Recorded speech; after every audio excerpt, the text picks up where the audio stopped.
Footy Talk Monday edition. Adam Peacock in for Emma Lawrence. Sorry you have to look at me instead. Gordy, especially in this resplendent, and if you're listening, I am wearing the sky blue of the New South Wales jersey.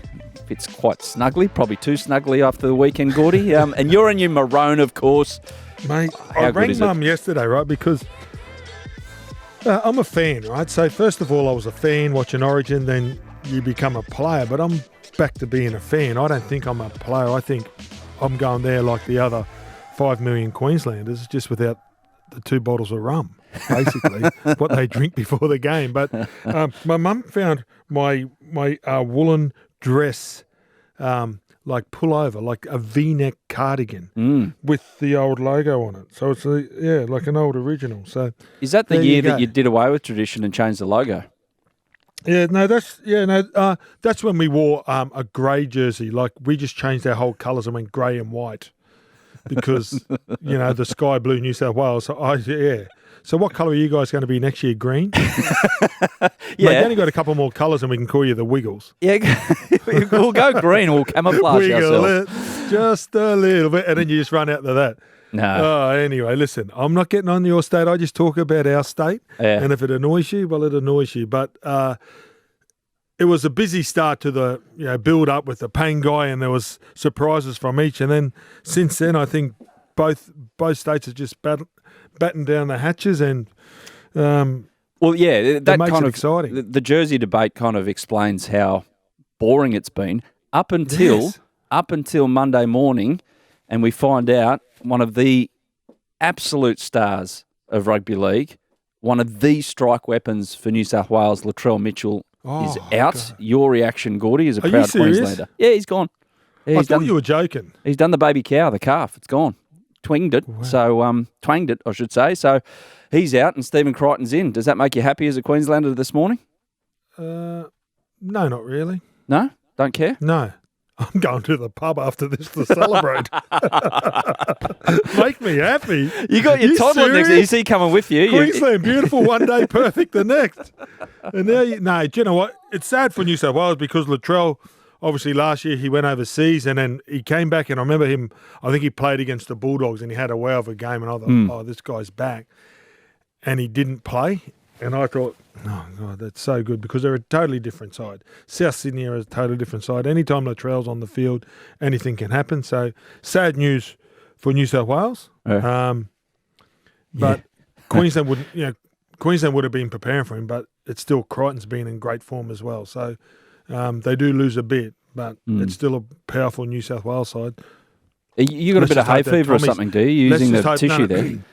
No, let's just hope that Tommy's hamstring can hold up. Yeah, well, there is and that. Let's just hope that Payne Haas's ankle holds up. Yeah, okay. Anything else?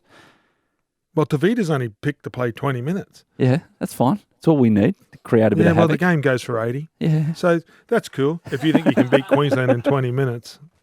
In all seriousness, though, Gordy, and Latrell, for me as a New South Wales fan, it's a massive out because the strike weapon, I was intrigued to see if they would use him and Tom on the same side of the field like they did when we absolutely gave it to you at Townsville that time. But that's in the past. We're looking at the future. But the game is so evenly poised because you've got, everyone's saying Queensland's probably on face value got the better pack, but New South Wales have got the best forward in the game. New South Wales, well, maybe lessened, watered down a bit with no Latrell, got the best back line, but then you've got Cam Munster, who is capable of absolutely anything at any given time. It's intriguing how both sides, their marginal, ascendancy is countered by individual brilliance and the capabilities of individuals. It should be one hell of an 80 minutes of footy. It's a cracking contest, and like I said, it's pretty even. Like you look, you got Payne Haas, but we got Carrigan. We got 3 or 4 guys to combat Payne, and then the hooker role with Appy Coruscant. Well, we got Ben Hunt and that. So and the halves, I reckon that they're pretty even. The back 3, you think Tedesco, obviously he's at some stage the world's best player, but the real strength were the centres for New South Wales, and I heard Matty Johns talk about it. It's the closest they've got to Gene Miles and Mal Meninga, where no matter what their team needs, they can just produce it. And now with Latrell out, it does make Queenslanders' job a little bit easier, but it's still a massive hill to climb, mate. To win any Origin, I don't care who you're playing for, whatever state, it's a big mountain to climb. Well, it's another Penrith combo for New South Wales, basically, as well, with Stephen Crichton in there. So Nathan and Jerome and Isaiah Yeo know exactly what he's capable of and what he can do. So they don't lose much there as far as combo, but just strike weapon with Latrell. It's a different beast. Look, yeah. Combination counts. So obviously, with short preparation to put someone like Crichton in just makes sense. It's just he's played with a lot of guys. He's going to feel comfortable. And as I said, in some Origins, you sort of forget calls, but you remember plays and you just call Bronco calls if there's someone around you, because that's what. So there's no doubt that there'd be a little Penrith play between those boys. But losing Latrell, just the way that he has played this year, some of the things that he's been able to do on the footy field, is a loss. But Crichton, he's been in great form. He's been probably one of the form centres, actually. Yeah, he's improved. Absolutely improved. What's your big Origin call then? Are you actually going down to Adelaide? No, I'm not. I've got to work, but I was going down. I was going to go down. Charlie White was shouting us. So the famous producer on Triple M and all these podcasts talked us into it. And the reason he got us is we were going to spend Tuesday at a winery. Okay. It would have been like giving strawberries to pigs, giving me wine, nice wine. But it would have been nice to say that I'm in, doing the swirl, looking at the curtains and, the tannins. I can taste the pepper. Yeah, I can imagine you and McLaren Vale just going after one sip or two sips. Got any Bundy love? Not sure they have Bundy in McLaren Vale. The one with the lime, that one, yeah. Yeah, that one. So you're missing out because you're the fill-up king at Origin time. Excited, far out. Because it would have been, believe it or not, the first Origin that I would have called. So I've never been involved where I'm calling a state of origin. I've done corporates. I've sat on the sideline and did sort of interviews and been on the coverage for 9, but I've never called a state of origin. So it would have been the first time, and I was really looking forward to it. But it's a bucket list that I might have to wait another year to do. Well, you got to do it from all angles, do you? On the TV, every angle, all angles, all angles from every angle. There he is. Mate, we're changing our name to 720. Just go round and round in circles. Pretty much. Hey, Kalyn Jump Ponga. on the merry-go-round, mate. Kalyn Ponga. Statement from him in any way, shape or form yesterday? A good statement. Yeah, a good statement. There's no doubt. No one's ever doubted his ability. I think they just doubted the football that he's had in his body at the moment, and the timing. And I know, with a forward, you don't really get that timing and everything becomes natural. I reckon it takes about a month. That's why there's trial matches, right? That's why, the big boys take about 6 weeks before you just see each club just ticking and rolling. And Kalyn had played 2 games in 10 months, and then a couple of hits that he got just with his time and getting himself in and out and defending in the front line. So he was getting used to that. He had a checkered pre-season. He'd hurt his calf. He hadn't played a lot of footy, and he got thrown in the deep end. And the Knights weren't travelling well, and he had a couple of bad concussions. So I think it's a relief for him. And then, he just handled himself with a bit of class yesterday. That wasn't getting back at Queensland or whatever. That was just giving back to Newcastle. Yeah. You know what I mean? So that's who he was playing for. That's who he wanted to play for. And the Newcastle fans loved it. They played against their arch rivals. I think your team, Manly. Yes, Gorden. Yes. There was many swear words thrown at the television between the hours of 4 and 6 yesterday afternoon. But anyway. Has anybody ever told you that there's nothing manly about supporting Manly? Shut up. Goodness sakes. Never finished with the wood. It, didn't you? Well, never finished with the wooden spoon. So there's something about that, about the intestinal fortitude. Never finished with a wooden spoon? Never. Manly, since 1947. I tell you what, but you've all grown up with a couple of silver spoons, haven't you? Hey, good on you, mate. Hey? What about that? Mate, you grew up with 2 silver spoons just in case you dropped the first one, didn't you? Mate, you went to Brisbane for a silver spatula, don't forget, in the Super League War. So just all calm down over there, will you? Hey, with Ponga, though, he got rattled heavy twice. Yes. But did you notice how eager he was to get up to prove himself as well? That was, I don't know if it was impressive. I don't know if he's being, to use that word, overly manly about it and trying to be too brave. But he did get touched up a couple of times, and it was good to see him bounce back. Yeah, and then in the past, they get hit and they just think about it and think what went wrong, and you saw. But like you saw, as soon as it happened, he clicked and he wasn't at it, and he got back into the play, and then obviously it got left in to the officials on the sideline, and there's the independent doctor that they just keep on reviewing the whole game, every tackle, and I thought he was fine, and he bounced up, and it was a really good performance. I thought the Knights yesterday, what's going on with Bradman Best? Does he know that it's white, and once he gets over it, he can just put the ball in? I know, but how many players do that? They go over the line instead of through it. Like, momentum's going to take them across the line. So he bombed 2 tries, and there was a couple others that the Knights. So the scoreline in the end actually flattered Manly, and that Josh Schuster, I like that he's looking fitter. I really do. And his first 15 minutes, I went, wow. Yep. The next 65. What happened? I don't remember seeing him that much. He got the ball last 10 minutes. 15 minutes or 10 minutes to go, he got the ball in his hands and went sideways a couple of times. But if you want to be in that position, you can't float in and out. You always have to, you're the playmaker. You're the boss. You got to keep on talking. You got to keep on directing the ship. You can't put your team in cruise control. Yeah. You just can't do it. So he went bang, bang, bang, thought, God, I got this. And he just sort of sat back, and then nothing happened. I think other than the intercept, the Saab. I reckon it was another building block for him, though. Rather than, Cherry's not there, he has to take over and he has to dominate for 80 minutes. I don't think he's capable of that just yet, at the age of 22, coming back after what he's had the month off as well. No, but that's where he wants to play. Yeah. So that's what he's got to do. And then I'm not saying that, I'm not critical. He just fell out of the game. So that's a mental thing that you can't just pick and choose when you want to play. So his first 15 minutes, absolutely outstanding. His kicking game surprised me. The touch he had, a couple of his long kicks, he just pulled it up in the in goal. But it was late when he got frustrated, when he thought, I got to do something. He tried that little chip kick for himself off the side of the boot, the Phil Blake style, back over the head to the side, and didn't come off. And then Dom Young, 2 passes later, runs the length. Yeah, he didn't tell anyone about that as well. He was because he looked outside to say, something's on. We'll cross kick here, or maybe a little grubber in the in goal, and he just decided the banana for himself. Didn't work. And that's not a knock on him, because that's what all the coaches want. If you got the skill level, you can try it, but you got to practice it. And he'll get there, I reckon. Yeah.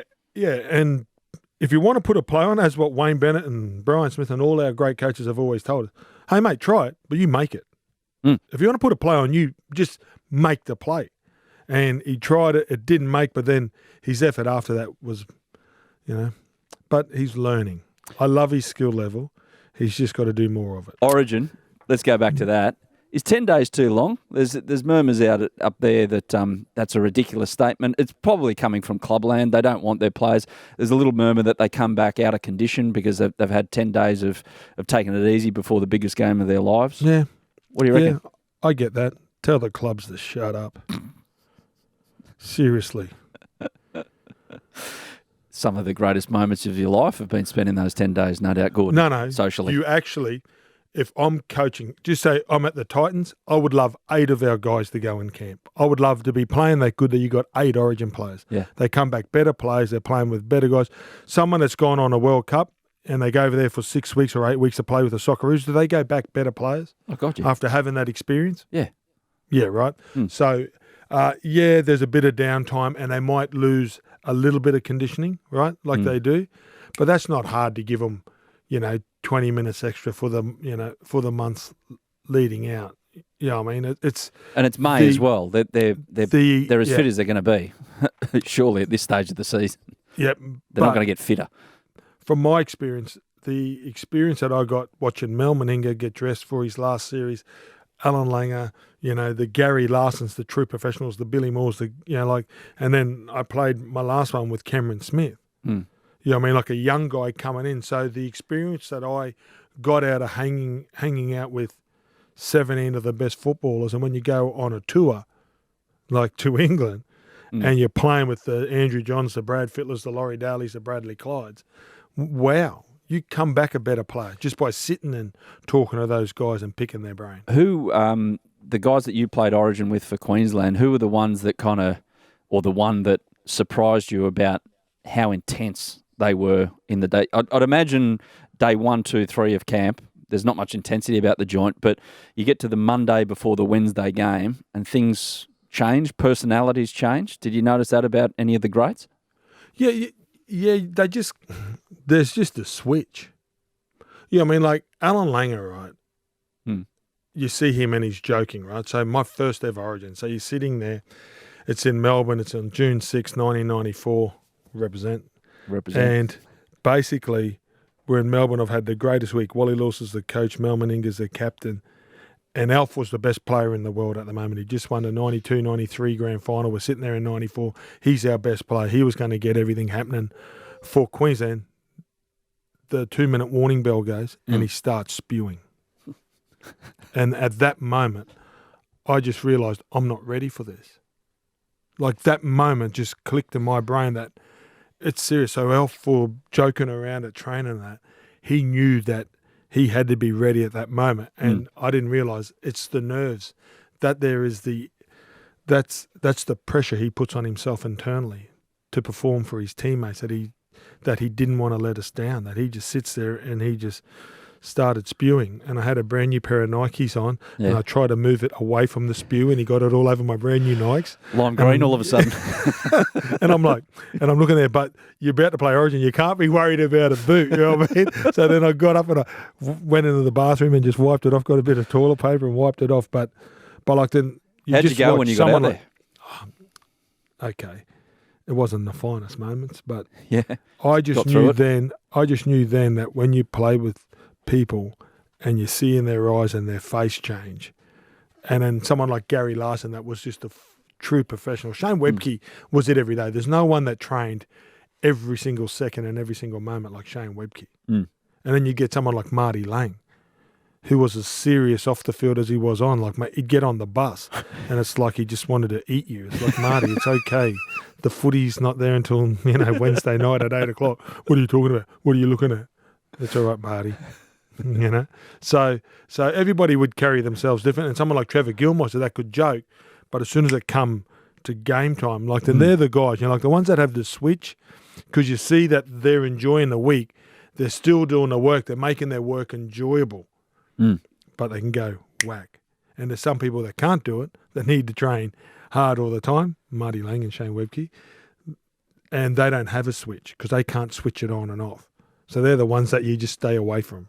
Do you Queenslanders believe that New South Wales don't have that kind of... Yeah, Bradley Clyde had it. Brad Clyde had it? Good. Laurie So Daly you're has admitting that New South Wales do have a lot of passion? I never said passion. You never asked passion. Well... That's what we were talking about for the last 5 minutes. No. You were talking about training and all that kind of stuff. You're talking about blokes with switch. That's not passion. Well, it shows you care. Yeah. You're emptying your guts 2 minutes before you run out. It's showing a fair amount of care, like Alf. And I'm sure New South Wales have some, stomach emptiers before kickoff. Yeah. I don't know. I've never sat in their dressing room. You don't believe that New South Wales has the definitive amount of passion? I never said that. Has? You can say whatever I'm asking you want. You now. I'm asking you, do New South Wales have the amount of passion that Queensland do? Who are we talking about here? Jamie Lyon that gave up the jersey? Are we talking about Pangai Jr. that wanted to play for Queensland? Are we talking about your 5'8" that doesn't know whether he wants to play for? So I don't know who you're asking me about. If you talk about Andrew Johns, yes. Yeah. If you talk about Danny Badiris, yes. Yeah. So I don't know who you're talking about, but I don't think I've ever picked up the paper and read a Queensland player saying that, I wish I got picked for New South Wales. So I don't know what you're talking about. See, here's my take on Origin and the perceived personality of both teams is that we're like brothers, but New South Wales is the older brother and Queensland is the second child who is always trying to prove to everyone around them that they want it more. They belong more. Whereas the older brother just takes it in their stride and it's like, I know I'm the best. And sometimes I'm not. And even when I'm not, I am. Yeah, it's funny, right? Like head-to-head, 126 games played. Yes. Queensland, 67. New South Wales, 57. Yeah. I'd be embarrassed if I had a little brother that beat me. Like, I played against New South Wales. When people ask me seriously about New South Wales, my tenure when I'm playing for Queensland, the eighth immortal was on the bench for New South Wales. That's how strong they are. So when it comes time to me playing, they're no doubt the toughest games I've ever played. The 10 years I played Origin, the toughest games I have ever played. Not one moment's easy. There's not one part of the game that I go, oh, God, that was easy. And it never felt like club footy, never felt like test footy. It's Origin. And it just stands alone. So, but when I talk about what it is for what I wanted to do, it's about what our family did. Like, the only jersey I ever wanted in a rugby league week had Wally Lewis and Gene Miles. So, like, then the jerseys that me and my brother would buy, like every 3 years or whatever, we had a Linden jersey, a Miles jersey, a Lewis jersey, and a Gilmister jersey. So they're the jerseys that I didn't want any other jersey. And I tried to talk to it yesterday about hoops, and hoops is going, well, what do you mean about New South Wales? I don't know about New South Wales. Yeah. I don't hear them talking about it. But I know some New South Wales guys, I'm not going to embarrass them, they actually thought that playing for New South Wales is a stepping stone to play for Australia. But I never thought I was good enough to play for Australia, right? So it's not saying that New South Wales jersey means less than our Queensland. I'm just saying that they know that that's the tiers or the levels they got to get to. My baggy green, my holy grail was the Queensland jersey. Well, the good thing the Australian jersey is a bonus. The good thing is, Gordy, though, for New South Wales, that you get two. You get a navy one and you get a sky blue one. So you don't just get the one. See, we're giving people down here in New South Wales. We give your Origin series sometimes when we're not good enough. Like last year when Tommy didn't rock up at the last game, we still got beat. All due respect to Tom, but I don't know how we lost that game. Anyway, but like, can I just say something? Like, you'd sit on the couch and that sky blue looks pretty cool running out. Yeah. Like, it's a good-looking jersey, right? Dare I say it? And I love the old ones when they had the 3 Adidas stripes down the side when Blocker and all those guys were on it. And then when shorts were short as well. Oh, yeah. Wayne Pearce, he wore bum shorts. Yeah, with Vaso on the cut on the thighs. Anyway, I will say just quickly about Balmain, those shorts. It was a problem for Ellery Hanley when he got to the Tigers. But that's for another day, I think. That is for another day. Lastly, mate, how confident are you that you walk away with a victory in Adelaide? I'm never confident. I always say I'd take half a point in State of Origin. We have to play really good. We have to play to our best. We have to play to the best of our ability to get the job done. So do New South Wales. We have to. And New South Wales do too. You know, like Cleary needs to kick well. Like, everything needs to go well. Payne Haas needs to have one of his games. Tavita Pangai can come on and hopefully plays 20 minutes, not 18, because he mightn't get the job done in 18. So it's got to be 20. I'm just firing back at you guys. I know you are. Know you are. It's funny for me because I don't have to tackle him. When he comes up with his eyes rolling, trying to beat everybody up. Imagine him in the sandpit at Red Hill there. No, thanks. What a nightmare. No, thanks. Tavita. Mate, listen, he's an explosive character, right? Yeah. But I'm going to give you something. Yeah? Queenslanders take his bruises. Okay. For the state, run straight at him. Right. Just run straight at him.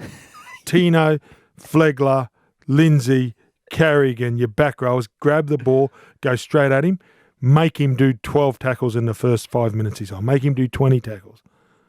Mate, then see where his energy is. You're about to jump out that window. You're so charged up at the moment. But yelling that's the out challenge well, then that's the challenge that you want, don't you? Yeah. You know what I mean, mate? Like, then we had Glenn Lazarus and Paul Aragon running at us. Yeah, that's fun.